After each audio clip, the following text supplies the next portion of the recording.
All right, welcome to DPO Presents Safe at Home and Property Records. Thank you for joining us. I'm Taya Moxley-Goldsmith with the Data Practices Office.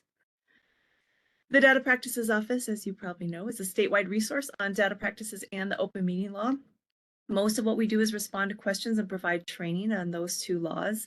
I also want to highlight that we provide legislative assistance, and as folks are considering proposals and changes to Chapter 13, or related laws for the upcoming session, we are available to talk through language and drafting and any possible unintended consequences. It's always good to have those conversations on the front end. So please do reach out to us for those conversations, as well as just general data practices and open meeting law questions. The PowerPoint for this presentation is on the website where you registered. You can go grab it right now. It will be there. We will also record this presentation and it will be on our YouTube page probably later this week. And so you can certainly access it there or provide it to a colleague who maybe didn't get to join us today. So you can definitely access these resources after the webinar as well.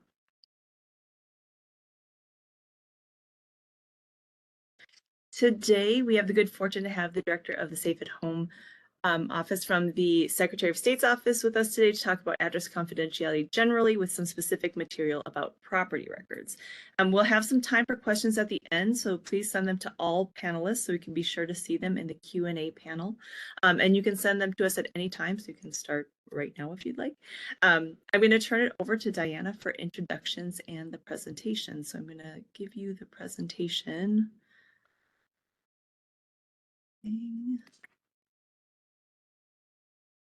Taya. Yes. Great. Thank you for having us speak today. My name is Diana Umadon. I'm the director for the Safe at Home Division with the Office of the Minnesota Secretary of State. Also on, I have Mike Buchanan, who is our Deputy Director. And Mike can also be helpful if you have safe at home questions or also specifically related to real property. I also have Alyssa Schacht. She's our communications coordinator. She can help with setting up trainings, general education, and providing outreach materials. So I wanted to introduce them as well. My plan today is, as Taya said, to provide first a general overview of Safe at Home, and then towards the end of the presentation, get into more specifically information about real property as it pertains to government records in Minnesota. So Safe at Home is an address confidentiality service in our state. There are currently about 40 states and also the territory of Washington, D.C. That have services like Safe at Home. So Minnesota is not the only state that has that service. Minnesota is a little bit unique in that when Safe at Home began in 2007, there were probably about a dozen states with address confidentiality services. All of those programs, however, extended only to government records, so the laws only applied to government offices. When Minnesota established its address confidentiality services in 2007, we said, no, we want people to be really, really safe. And so the laws that were established were also extended to the private sector. So Minnesota was unique at that time. Because of that, it kind of forced, not forced, but well, it did force us to address the issue of property ownership and property records. And so it took a while to figure out exactly what that process looks like, and to establish some policies about that. But we did do that. We were the first state to establish those laws that pertain to real property. So an address confidentiality service is a service for people that have very extreme safety needs. For the most part, they are survivors of domestic violence or sexual assault or stalking. And so there are people that don't just want privacy, but they actually do have some very serious safety concerns.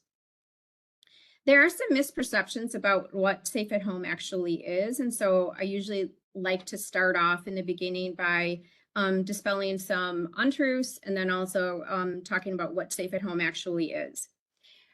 Safe at Home is not a witness protection program like what we would see in the movies. It is a service that does help people who are witnesses in criminal matters, but it is not the witness protection program like we see in TV and on the movies. Safe at Home is a division of the Office of the Secretary of State. It is a public service for the people that do reside in Minnesota. Safe at Home is not a resource to find and provide housing. We do not find housing for people. We do not find places for people to live. But Safe at Home is a tool for someone with very extreme safety needs. They do have to find housing on their own, however. Safe at Home also does not issue fake addresses every once in a while. Not so much anymore, but I think when the program, the first several years of the program, people would call the Safe at Home office and say, hey, I want one of those fake addresses that you give out. We do not issue a fake address. It is a PO box address. It is a real PO box address. We have the key for it. You can go see it. You can touch it. It is not a fake address. So the PO box address is another address that is issued, and others are required to accept only that address. Lastly, Safe at Home is not an advocacy program in the traditional sense of the word. Staff here are not victim advocates. We do partner with victim advocates. I'll touch on that a little bit later. Safe at Home is administered, like I said, by the Office of the Minnesota Secretary of State. We are public administrators. We do help people and coach people to stay safe in that we help them with some unique safety planning, help them understand how data is shared and how that could compromise their safety. But our staff here are not victim advocates in the traditional sense of the word. There are, these are the main statutes and policies that govern Safe at Home. There's a very small chapter of law, Chapter 5B in Minnesota statutes. There's also a section of the Data Practices Act, which that does touch on real property records, which again, I'm going to talk about later. But the section of the Data Practices Act that is specific for Safe at Home is 13.045. And then there are administrative rules, that's Chapter 8290. Those are the main policies governing Safe at Home. However, I know this is hard to see, but there are several other references in the Minnesota statutes that talk about Safe at Home. I'm happy to email this to you. If you would like to email Safe at Home, we're happy to give this to you in electronic format if you want it. So what Safe at Home does is as I said, people with very serious safety needs apply to Safe at Home and they're issued an alternate address. It's also referred to sometimes as a substitute address or a designated address. So they're issued an alternate address that by law must be accepted as a participant's home, work, or school address. All participants use the alternate address as their home address. But it's important to note that they can also use that alternate address as their work address or school address if they feel that that is something that they need to do. And if you think about it, home, work, and school, those are all three locations where people can typically be found. By law, all public and private entities in the state of Minnesota are prohibited from requiring that a participant provide their true physical address along with their assigned Safe at Home address. So it is only the Safe at Home address, the PO box address, that is accepted and used by others. It's not that someone accepts the Safe at Home PO box address and then the participant also has to disclose their real address. It's only the PO box address that is given to somebody else, and that is the address that they're required to use.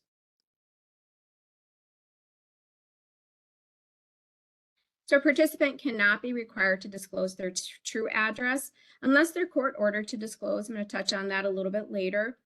Also, if it's a requirement of probation and that probation does have residency related conditions, then they could possibly, be asked what their address is and they would have to disclose it. And then Safe at Home here in Minnesota is a state program, it's a state service. And obviously federal law trumps state law. So if there's a federal requirement that someone must disclose their true address, obviously they must abide by that. However, we always tell participants to call our office first. There are many exceptions at the federal level and that there's always ongoing work in that capacity. So we do tell them that if someone is requiring you to disclose your true address, please call our office first before you disclose and we can help you maneuver through that. Safe at Home always has to know a participant's true address. That's the deal. They are afforded, the law affords them the ability to have this protection and use only their Safe at Home address, but the Safe at Home office has to always know what their true address is. That's a requirement of the program.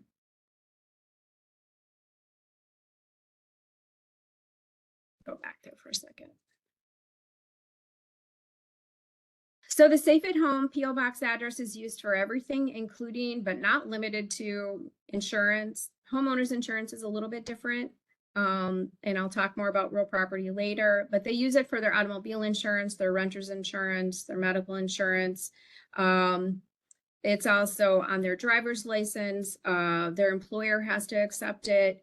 And again, it is only the PO Box address that is accepted. Even law enforcement is required to accept only the Safe at Home PO Box address. When a participant enrolls in Safe at Home, their legal address changes. Their legal address changes to the assigned PO Box address. Their Safe at Home PO Box address is on their driver's license or their state ID. And when they do that, DVS is also included in there. It is only the Safe at Home address that is accepted by DVS, and that's the address that's put on their card.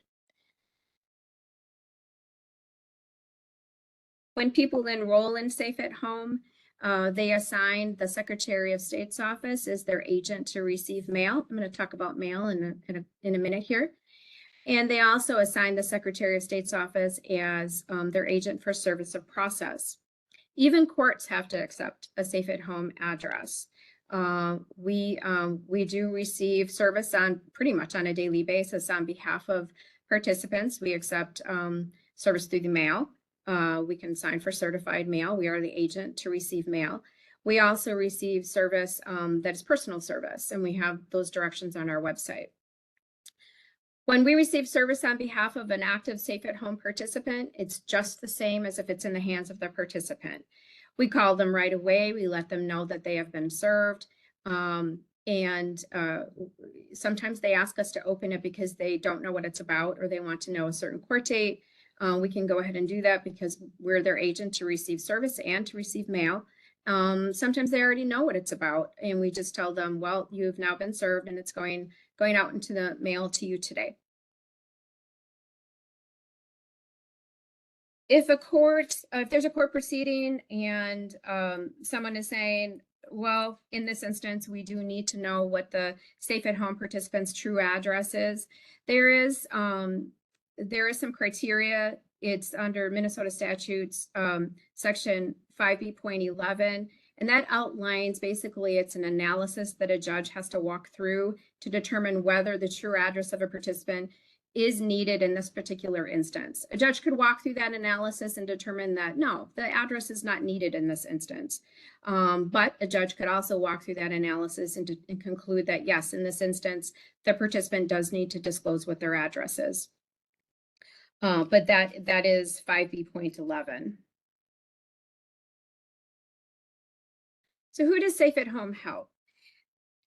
It's important to understand that Safe at Home is really a tool. The Safe at Home office does not protect people, we protect data. That's what we protect. And we issue this alternate address that other people use, and it's a tool for them to use. Some people honestly use it more effectively than others. If it's really to be effective, a Safe at Home participant should only be giving out their Safe at Home address. That is only the address that they're giving to people. For instances where somebody, for example, the utility company needs to know where to turn on the electricity, right?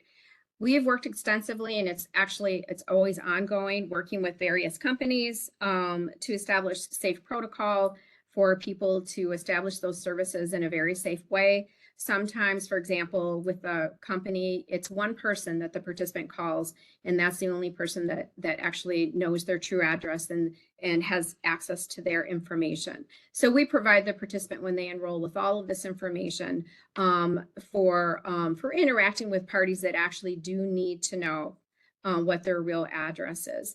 But really, they should only be using their safe at home address and giving that to other people. For the most part, as I said, safe at home, the people that enroll in safe at home are survivors of domestic violence.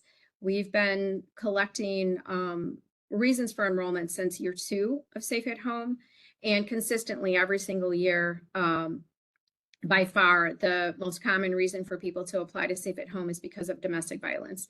It's consistently over 80%. But other reasons could be there was a sexual assault, someone is a victim of stalking. Over the last few years, we've seen a huge increase in people applying because of professional safety concerns. There are many law enforcement personnel in safe at home, judges, prosecutors, victim advocates themselves, people that have some serious concerns, safety concerns because of their profession. And that leads me to eligibility. Eligibility for safe at home is really pretty simple. Someone has to actually reside in Minnesota, not just be a resident and reside elsewhere, but they actually have to be, have to reside in Minnesota. And there's no requirement for length of residency.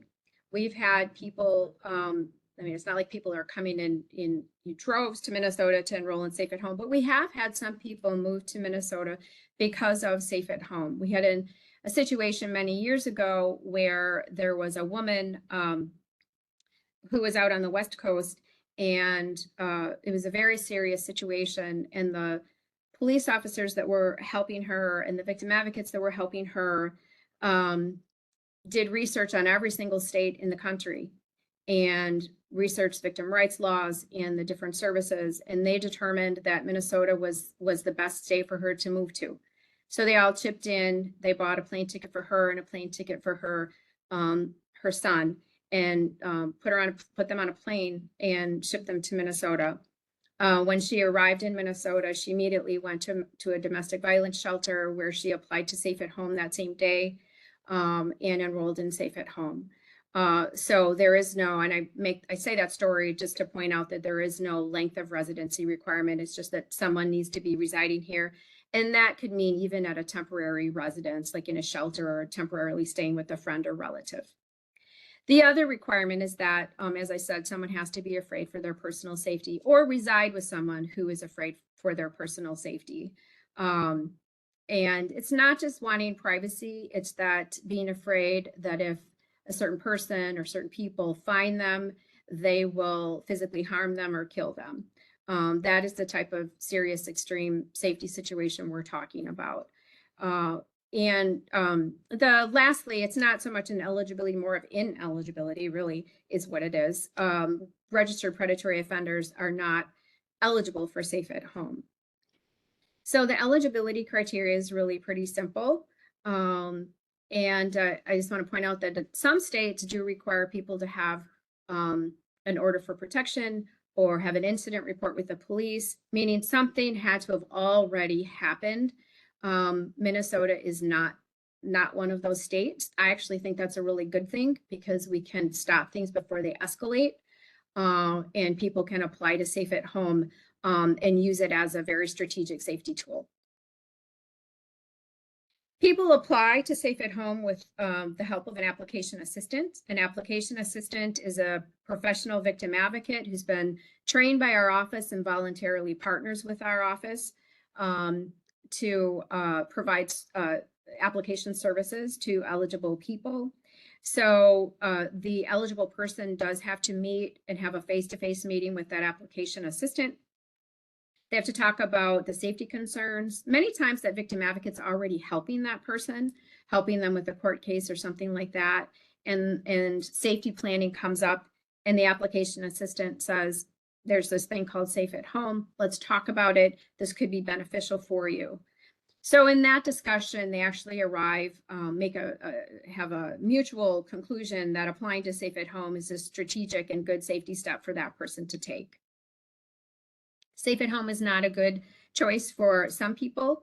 For example, if somebody has lived at a certain location for any length of time, and I know that's subjective, but ballpark it, sometimes people ask me, well, what does that mean, any length of time? I would say if you lived at where you are for 60 to 90 days, that's too long. So relocation is always key around the time of applying and enrolling in Safe at Home. It's not about erasing information that's already out there. It's about, as you move forward, only providing this the substitute address so that others do not know what your true address is. So the application assistant helps with the application paperwork that gets sent to the Safe at Home office. We take it from there. So the application assistant in essence screens the candidate to make sure they're eligible and make sure they're a good candidate. Our office then gets the application. We perform an intake call with the applicant, ask some questions. We do not vet the applications. We do not have that legal discretion. If everything is on the application, we are required by law to certify that person and enroll them in Safe at Home. They're then sent enrollment materials. We have a packet of materials and a handbook. Everyone is sent a Safe at Home card. Even small babies receive a Safe at Home card. It is not formal ID, but it does have the statutory reference for Safe at Home. It has their assigned Safe at Home address and name. The image does not show a name, but their name is on the card. So it has their date of birth and it has the expiration date of their program participation. People are enrolled for 4 years. At the end of 4 years, if they feel like they still need Safe at Home services, they do have the option to renew. We've had some people who've been in Safe at Home since 2007 when Safe at Home started.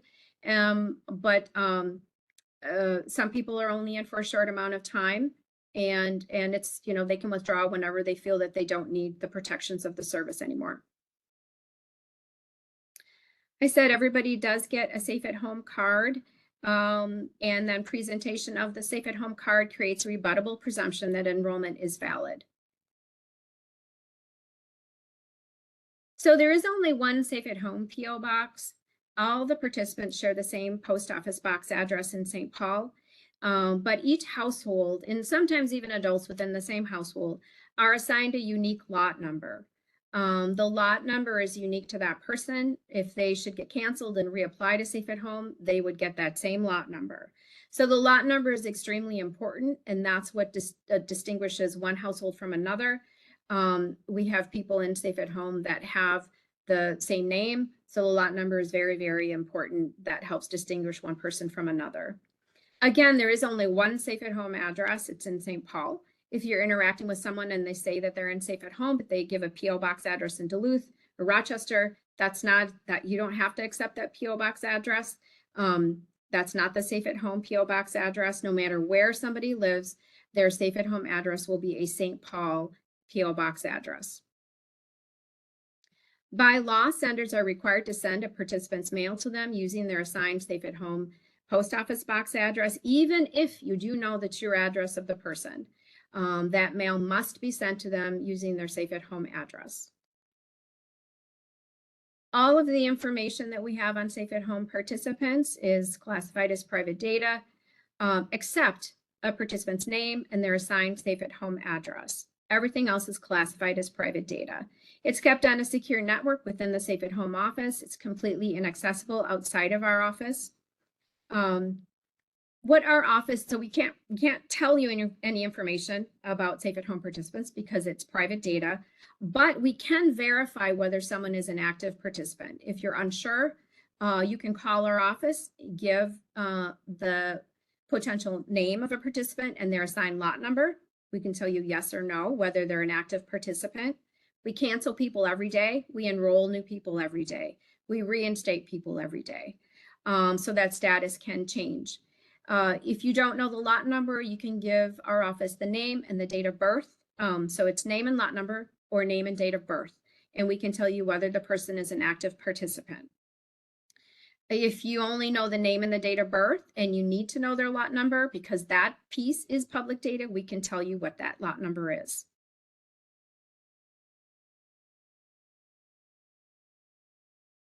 We have a whole mail unit. Mail is a large part of what our services are.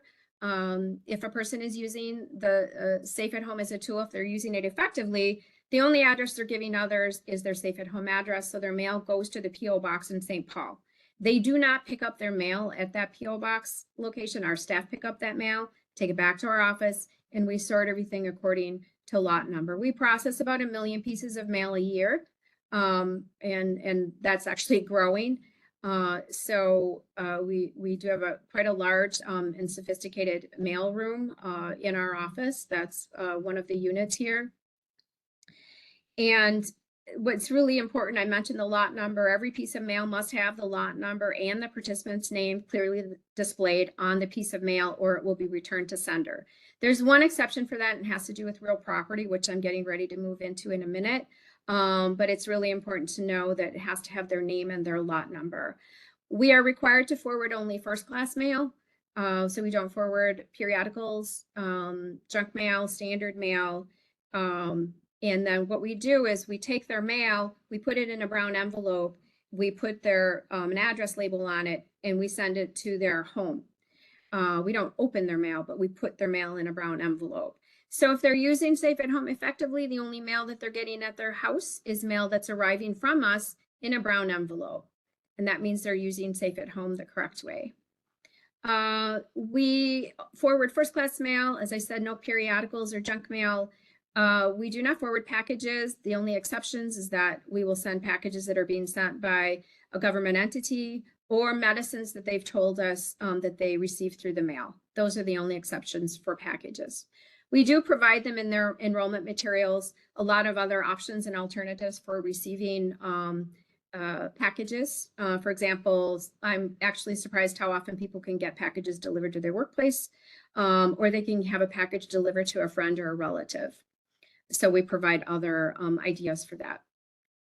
If you're sending mail to a Safe at Home participant and you get it returned to you and it has this big red stamp that says return to sender, address is incomplete, must have name and lot number, that means it didn't have the name or it didn't have the lot number. And it's very difficult for us to know exactly who that is. As I said, we have numerous people in Safe at Home that have the same name. Some people have a really common name, so it's really important to have the name and the lot number to help us make sure that we are forwarding mail to the correct person. If you receive something returned to you that says return to sender, attempted not known, that means that the person is no longer a Safe at Home participant or they never were a participant. So we have no way to get that to that person. And if you receive that with a second stamp that you see, you can then call our office if you want to and verify someone's program participant by providing, like I said, the name and the lot number or name and date of birth, and we can help you with that. So with that, I'm going to move into real property and home ownership. This is the laws about this as they pertain to government offices can be found in Minnesota statute section 13.045, specifically subdivisions 2B and 4A. And I want to point out too that the real property process for Safe at Home participants does not pertain to trusts and LLCs. So what we're talking about here is traditional mortgages. And as I said very early on in the presentation, Minnesota was the first state to figure out how to do this. It was really pushed. We actually had several years of discussions of trying to figure out exactly how this was going to work. And I just have to say that one of the counties that was very helpful in helping us pass some of the laws and figure out what the process should look like and what the procedures should look like was Hennepin County. So we worked with some folks in Hennepin County to help us. And we also worked with people from the Land Title Association and realtors. And so a lot of different meetings and a lot of different stakeholder meetings and a lot of different conversations to try to figure this out. The beauty of Safe at Home is that it helps to stabilize and secure a population of people that really traditionally have been pretty mobile, had to move and move and move and move to try to stay safe. So it's really good to see when we have a participant in Safe at Home for a while, call our office then and say, you know what, I'm ready, I can buy a house now.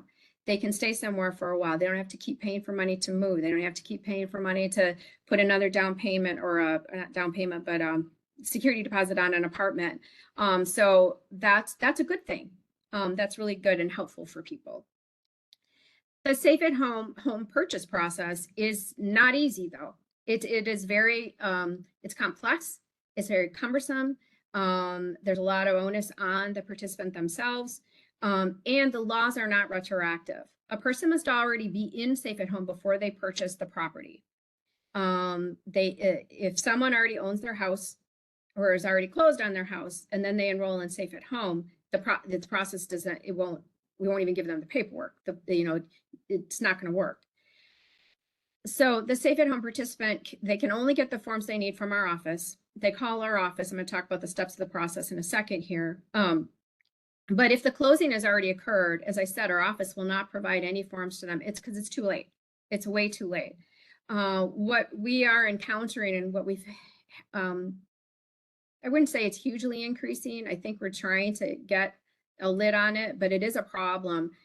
We see people making promises to Safe at Home participants, referring them back to our office after the closings occurred or the day before the closing, get all the forms you need from Safe at Home. We can, a lot of times this is from title companies.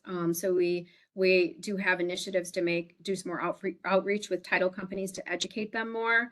But it's too far along. The person's too far along in the process. And it's just not, it will not be effective. And there's no way for things to fully be privatized and for them to maintain a confidential address at that point. So we really like to stress to people to not make promises to someone who's too far along, and give them false hopes that they can actually maintain a confidential address. You can't put toothpaste back in the tube. This is what we like to say. This is what I keep telling people. It's just, you can't pull that information back once it's already been shared. And that's just the nature of buying a house, is that there's the sharing between government sector and the private sector. Most of it in the beginning is a lot of private sector folks. And if you think about all the different companies that are involved when you buy a house, you have your realtor, you have your lender, you have a home warranty company, insurance company, maybe an attorney, you definitely have a title company, and you probably have a home inspector. All of those people are sharing all that information, even before the closing, back and forth and back and forth. And so that's why, we really ask people not to give someone unrealistic expectations and a false sense of security, saying, oh, just join Safe at Home, everything will be privatized, because that's just not the case, and that just doesn't work. I like this quote, and I think this is really, relevant in making this point. I think ultimately everybody just wants to help. A lot of people just want to help others. Realtors want to help. Title companies and closers want to help. I think county recorders and the people really want to help. But if you really want to help someone, you have to tell them the truth, and you can't just give them false hopes. But if you want to just kind of help yourself and make yourself feel good, then you tell them what they want to hear. I think that is a good quote for making this point and in this instance. So these are the many steps for the process. Now you move through them really quickly because I do want to make sure we have time for questions in the end. But as I said, a participant already has to be in Safe at Home. I would say probably, maybe not every week, but probably at least 2 or 3 times a month, we get a call from someone who hasn't even applied to Safe at Home or just applied to Safe at Home, and their closing is like in 3 days, and they're like, oh yeah, I want everything private, please give me the forms. It's too late at that point. And so we have to have a different type of conversation with them. So a person has to already be in Safe at Home, and call our office and say, I want to purchase a home. We do give them lots of information in their enrollment materials about this, and so that they know that if they're going to make this move, they should call our office We do explain to them what their responsibilities are, and the law is clear. It is their responsibilities to distribute what we call notices and forms to the various parties that are involved in the home purchase process. And we send them what's called a real property packet, and that has the forms that they need. It has instructions for how to distribute those forms. The packet has 2 real property notice forms, and those are the notices that go to the government offices.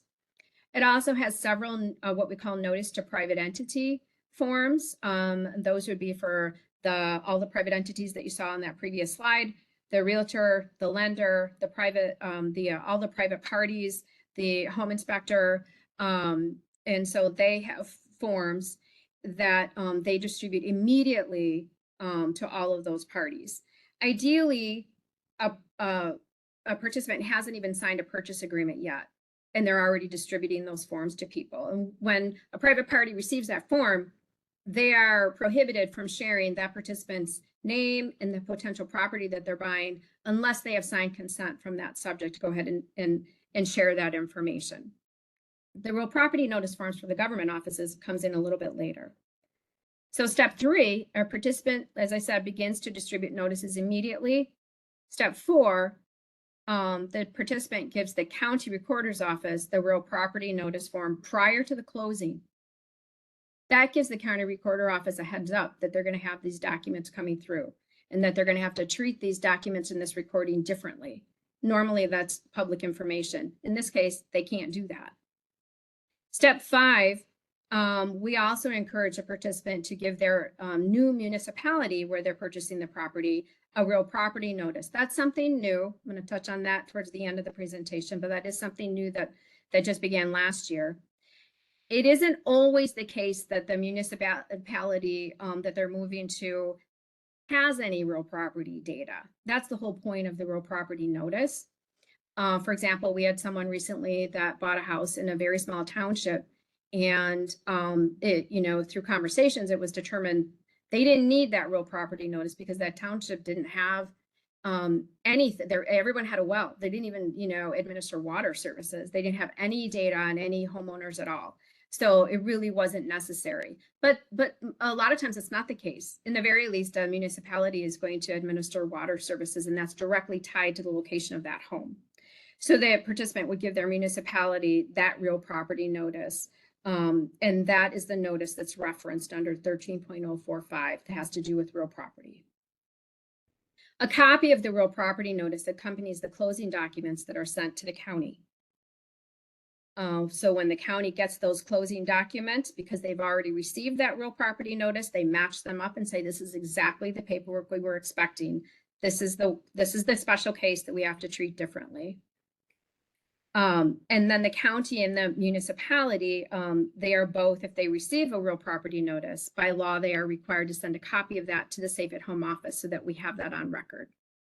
So as I said, it's not an easy process. There's a lot of onus and responsibility on the participant. There's a lot of steps in it. And we explain that to people that it is complex. But we have well over 200 homeowners right now. And we have many, that are buying homes. So it does work. The state of Maryland has modeled their process after us, and Indiana is also doing the same. So we were able to figure it out. Not easy, but it does work. When a government entity receives a real property notice, there are restrictions on the sharing of that real property data.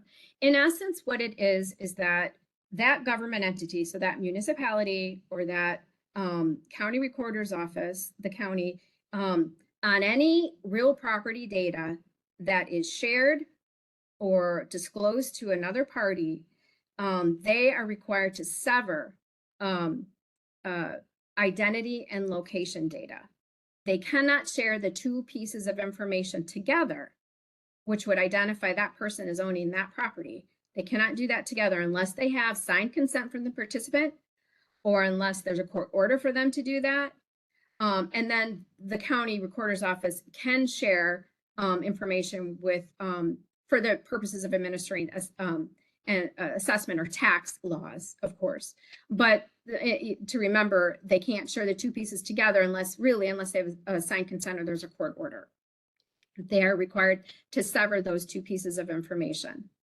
I'm happy to send this. We can send this electronically if you want. I did write a table to kind of separate out, because I think 13.045, if you read through it, it's a little bit wonky the way it's constructed. So I tried to lay out what the government entities' responsibilities are, what they must do, what they must not do, and what they're permitted to do. And again, I'm happy to send this in electronic format if you want it. I'm not going to go over this whole table right now. But in essence, it's what I said, is that government office and anything that is disclosed or shared with another party, for example, if there's a title search or something like that, or whatever is displayed online on the county website, property records or tax records website, identity information has to be severed from location information. Typically, when I go online and I look, what we see is only location information, and it will say like resident or something like that. It's also important to understand that to us, lot number equals name, because that lot number is unique to that person, unique to that household. It isn't enough to just remove the person's name and keep the lot number. You have to, the lot number is the same as the name. That's the way we look at it. It's unique to that person and identifies who that person is. So that's in essence what the requirement is for the government office, is to sever those two pieces of information. So when we see things displayed, or we see mail come through, these would be acceptable ways to display that information, with the requirement of severing those two. So the top one is, you can see it says resident. It does not have identity information, but it does have the specific address, and that's fine. So it doesn't have the name, doesn't have the lot number. That's location data. The one below it, we're talking about identity data. You would have the participant's name and their lot number. That's also acceptable, but not the two together, unless you have signed consent. And it is explained to the participant when the whole process of purchasing a home is explained to them. There will be times where you will need to give consent for the sharing of both your name and the house that you're buying, because that's just the nature of buying a house. That's just how it works. But when the participant gives their signed consent for sharing of information, they are informed of who that information is being shared with, so that they can turn around and then provide a notice to that other party. So really, the participant is always in control over who has their data and who their information is shared with. Most of the time when we see tax statements come through our office, and we saw a huge stack of them today, this is the way they come through. And this would be the only exception. As said earlier, mail has to have their name and their lot number. This would be the only exception, because a lot of tax statements and proposed tax statements are generated by the system that you see online. And so when you go online and we look at a property record, it will have the identity information stripped, but it'll have the property ID. So we often see them come through this way. And that's the only exception, is when real property correspondence comes through. It's okay to not have the name, not have the lot number, and only have the property ID. We can look that up in our system and make sure that we get that to the correct person. The changes that took effect last year in August, there are 4 significant changes. The first one was that it used to be that a participant would have to resubmit their real property notice to the county when they renewed. That is no longer the case. It just remains in effect until the Safe at Home office notifies the government office that that person is no longer an active participant.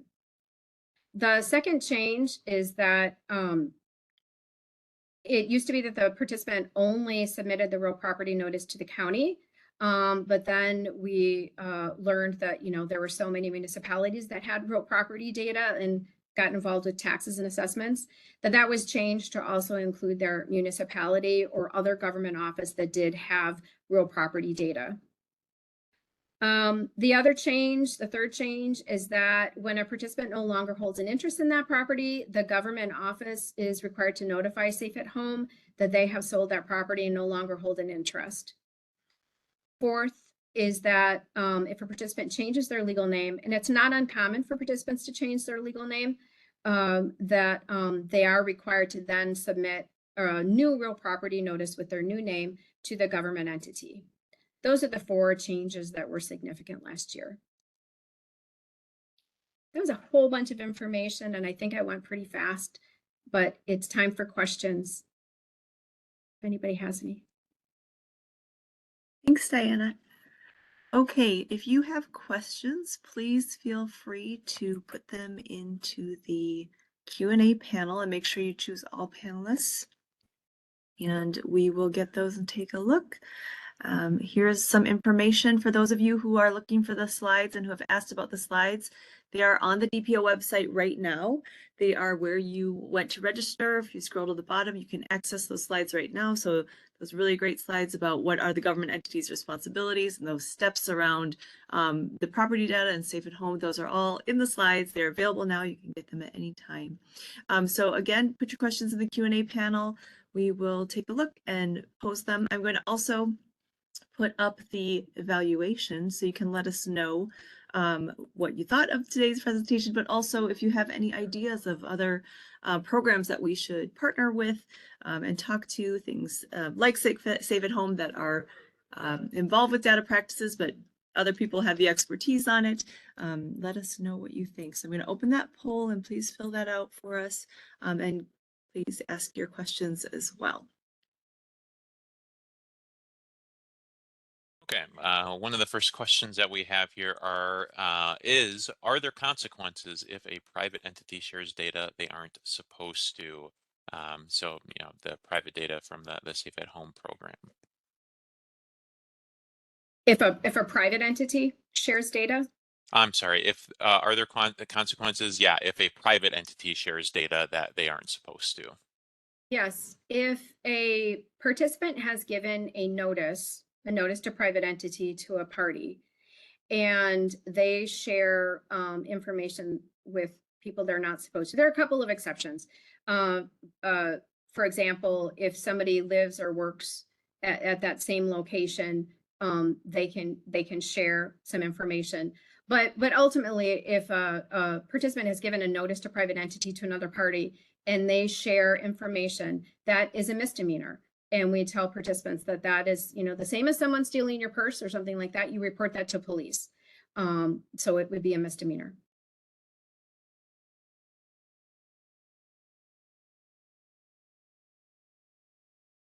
Okay, we have another question. So as a loan servicer, what should we be doing for collection type notices that go to the borrower's physical address or property inspections?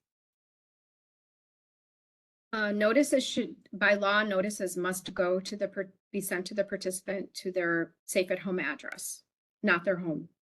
Does that answer your question?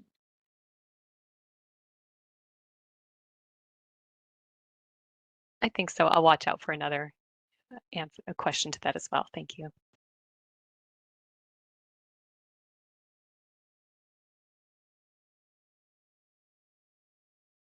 This question says, we had a Safe at Home participant who co-owned property with her father.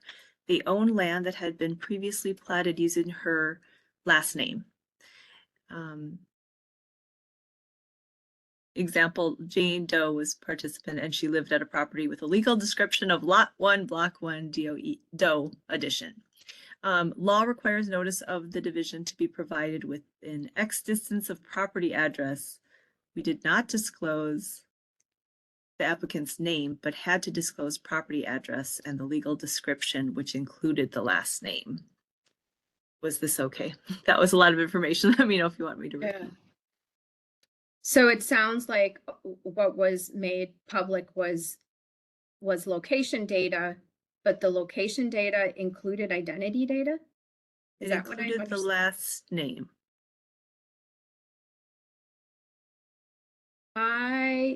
You know what? I would think that wasn't okay, but I also know that Justin Erickson is, Justin, are you on?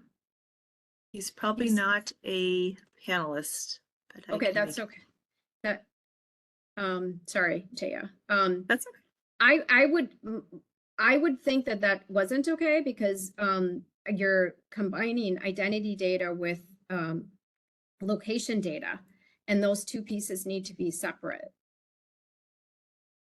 So going forward, that's probably what you should do. Yeah, you can, yeah, going forward, you can contact our office and maybe with our in-house attorneys, we can sort of troubleshoot that one. We're happy to have further conversations about that one. That's a unique one. We haven't received that question before.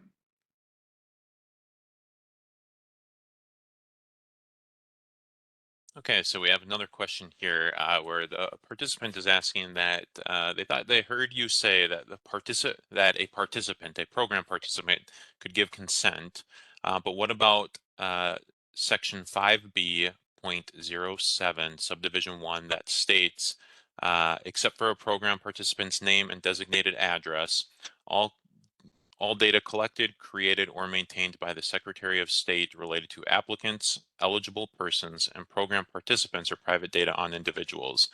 Consent for release of the address from an applicant, eligible person, or program participant is not effective. Yeah, that is for us. So a participant cannot give our office consent to disclose their true address. That's what that means. That's for our office. So other government entities may obtain consent to disclose. Thank you. Yes.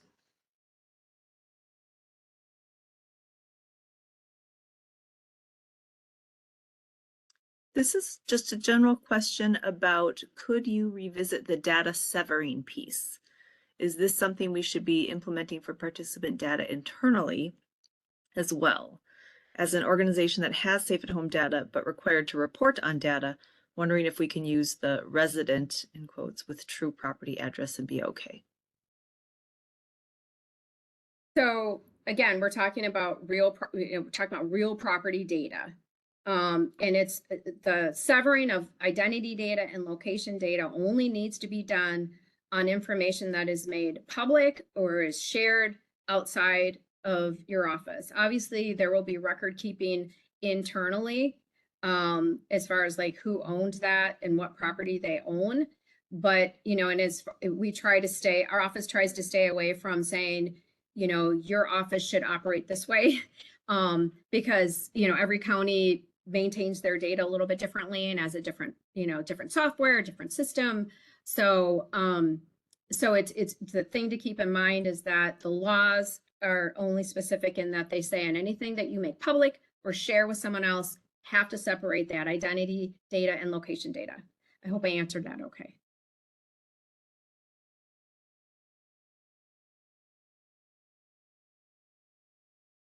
Okay, we had another question. So should the county not make public real property information when they see the stay-at-home participant deed out, or sell the property and wait for a notice from stay-at-home before making information public? So there's two pieces to that. So if the county knows that the participant no longer holds an interest, that they know for sure that that person has sold it, that is in 13.045, and it says that at that point the county can make that public. If the county gets notice from Safe at Home that the person is no longer an active participant, then the county can go ahead and make that information public.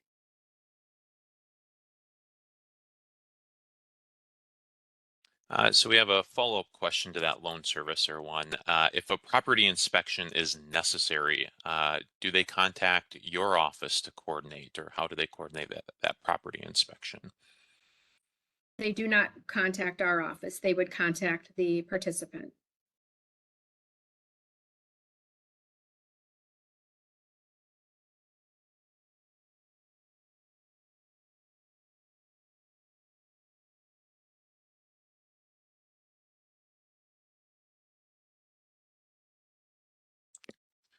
So another just kind of administrative question for you. On the packages or in packages that the PO box receives or your office may receive, is the reason you don't forward packages a cost of capacity thing, or just wondering what goes into the decision or why you don't forward those packages? A couple of reasons. One, it's financial. We can't. We couldn't afford to do it. We don't have the capacity. We have about 2,000 households right now. If everybody got a package every single day, we'd have to hire a lot more staff for turnaround time. and probably have to get a truck. So we just don't have the capacity to do it. Also, not so much anymore, but I think in the beginning, I mean, it's just not safe. Now tracking devices can be so small. But that was another reason why the law was put into place, was to make sure that we wouldn't forward a tracking device, or, we used to be at a confidential location. We didn't want staff followed and tracked back to the office and things like that. So there were a few reasons why we have that in place.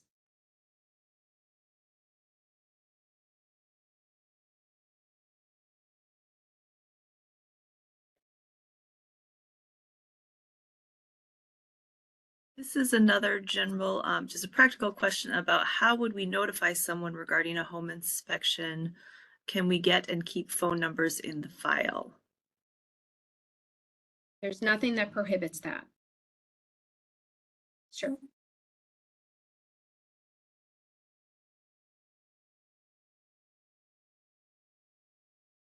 We're actually caught up on questions. We have a few minutes left in case anybody has some burning questions. So I'll just leave this time. Please fill out your evaluation. We'll just give a couple minutes here to see if anybody else has any questions. Maybe not a couple minutes, maybe a couple moments. Going once, going twice.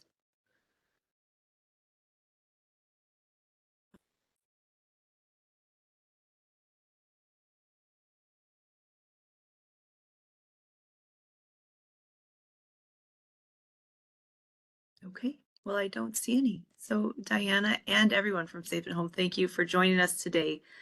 And here's all the contact information for DPO for folks. Please feel free to reach out to us. You're already getting some great feedback, saying excellent presentation, and thank you very much. Thank you, Diana. Thank you, Safe at Home. Everyone, have a great day.